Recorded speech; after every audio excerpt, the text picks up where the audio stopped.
Selamat pagi teman-teman semua. Perkenalkan, nama saya Ponsianus Higau. Saya dari kampus Politeknik Pembangunan Pertanian Yogyakarta Magelang, jurusan Pertanian.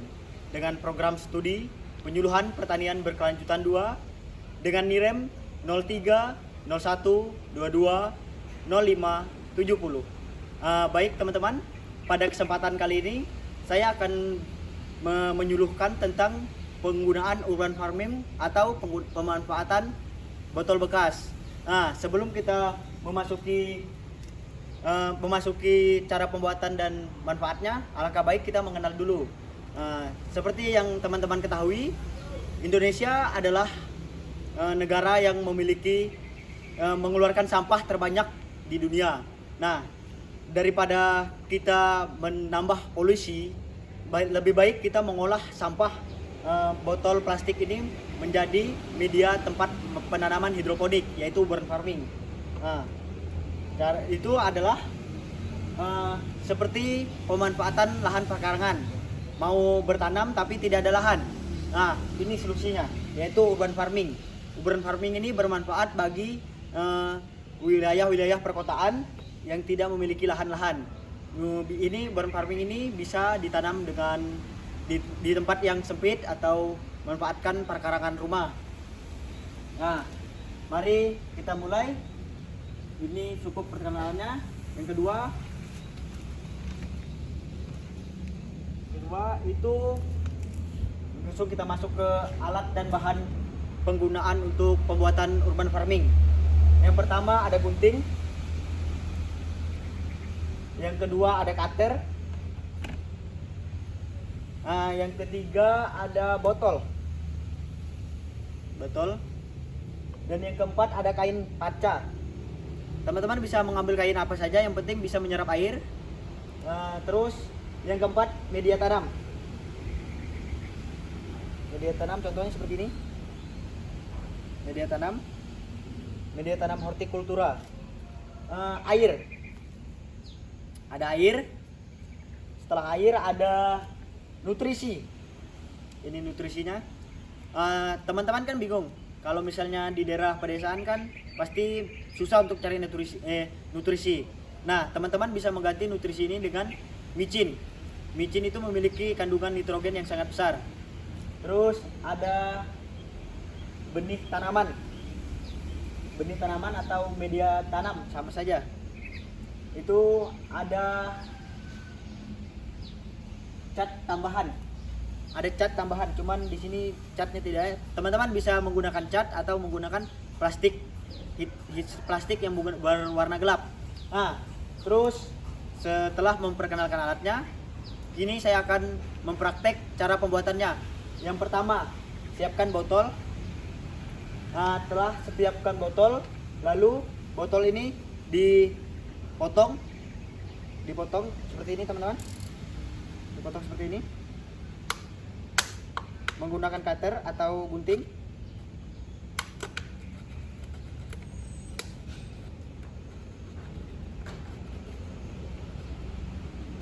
Nah, sudah teman-teman, dipotong seperti ini.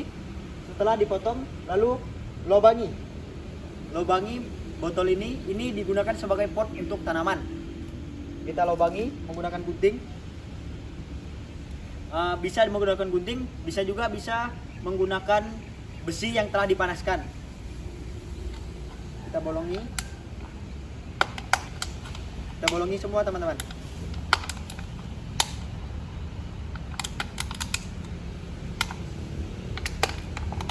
Nah, setelah kita bolongi pot ini, kita lalu buka tutup ini. Nah, tutup ini kita bolongi juga teman-teman. Bolongi.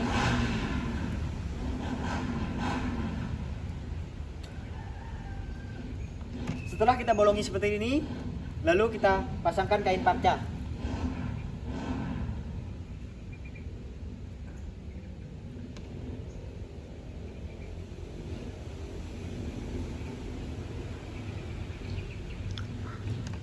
Nah, seperti ini teman-teman.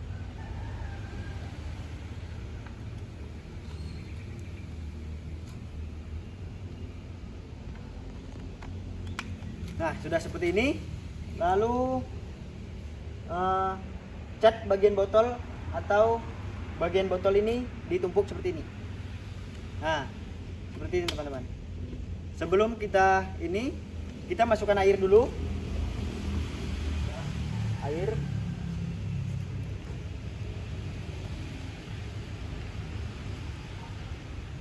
Masukkan air. Setelah masukkan air,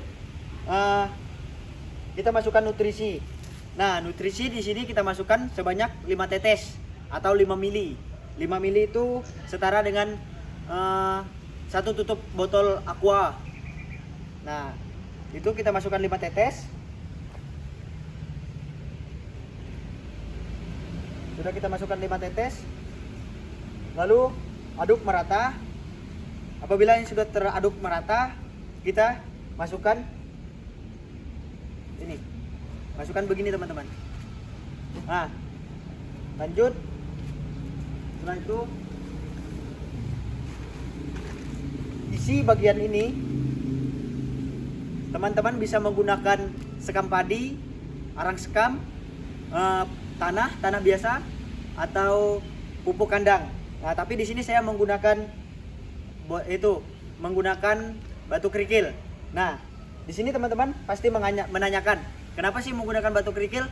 Kenapa tidak menggunakan tanah? Kenapa tidak menggunakan arang sekam? Sementara mereka kan arang sekam atau pupuk organik itu memiliki manfaat yang banyak. Nah, di sini kan sudah ada nutrisi teman-teman. Kita tidak perlu lagi menambahkan pupuk organik atau arang sekam. Bisa juga kalau lebih bagusnya kita menambahkan arang sekam atau pupuk organik. Nah, di sini kenapa saya mengambil batu kerikil? Seperti yang teman-teman ketahui, batu kerikil adalah batu yang banyak menyerap air dan menampung air. Itulah gunanya saya mengambil batu kerikil, agar memudahkan kita dalam memanfaatkan urban farming ini, agar tidak membuat kita berbolak-balik untuk menyiramnya. Jadi setelah itu kita masukkan batu kerikil ini teman-teman.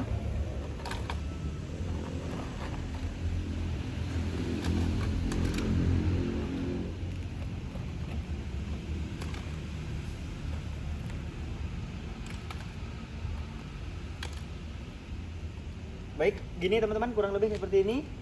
Baru letak tanaman baru setelah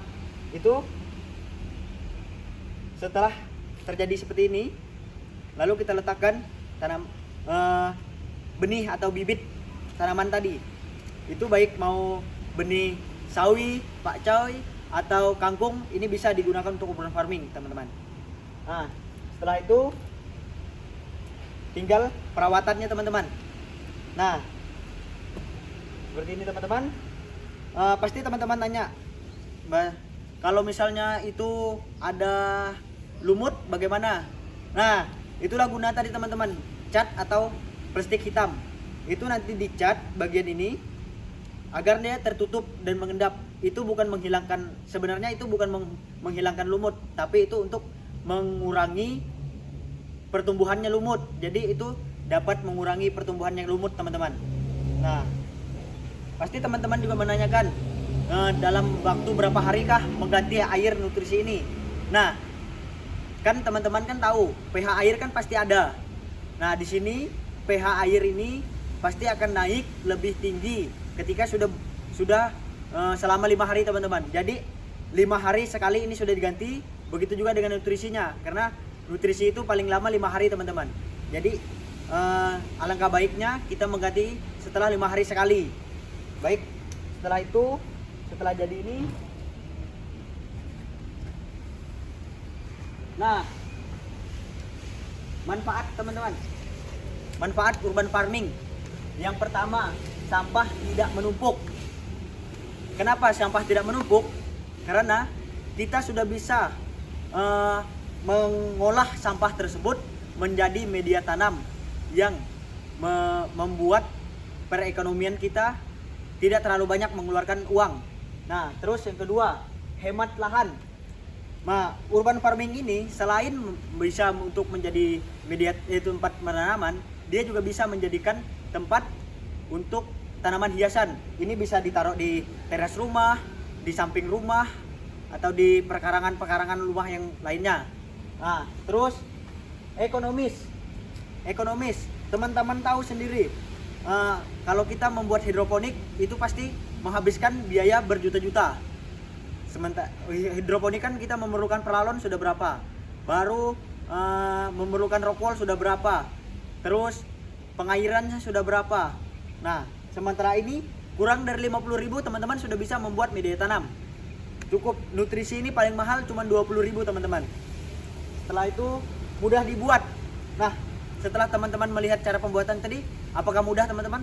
Nyata, karena pembuatannya simple dan tidak memakan waktu yang lama. Setelah itu tanaman bisa dipindahkan. Nah, teman-teman misalnya taruh di teras rumah, teman-teman bosan, oh ini saya mau taruh ke samping rumah, itu bisa teman-teman. Bisa, karena ini tanaman ini kalau dipindah dia tidak akan mengalami stres, karena dia tidak dicabut, dia dipindahkannya langsung sama tempat-tempatnya teman-teman. Nah, teman-teman pasti nanya juga, kalau misalnya terkena air hujan bagaimana? Nah, sebenarnya teman-teman tahu sendiri, air hujan adalah air yang mengandung pH tanah, pH yang sangat tinggi atau keasaman yang sangat tinggi. Nah, cara kita menguranginya itu ya gitu, kita menaruh di samping rumah yang tertutup oleh bangunan atau tertutup oleh seng, paralon atau sarlon lainnya yang untuk mengurangi terjadinya terkena hujan. Nah, setelah itu pasti teman-teman juga menanyakan, misalnya tertiup angin bagaimana? Nah, kalau tertiup angin itu pasti teman-teman dia pasti akan rebah. Nah, alangkah baiknya teman-teman tata baik, lalu teman-teman memberikan penyangga, memberikan penyangga agar tidak terjadi hal-hal yang tidak diinginkan seperti tertiup angin teman-teman. Baik teman-teman, sekian materi penyuluhan yang saya berikan, yaitu pemanfaatan botol bekas atau urban farming. Semoga ilmu yang saya berikan ini bermanfaat bagi teman-teman semua, dan apabila ada kesalahan kata dalam penyampaian ini saya mohon maaf. Semoga, dan saya juga berharap apabila penyampaian materi ini dapat bermanfaat bagi teman-teman dan bisa teman-teman kembangkan untuk bertanam di lahan perkarangan teman-teman. Sekian dari saya akhiri. Selamat pagi, salam sehat untuk kita semua.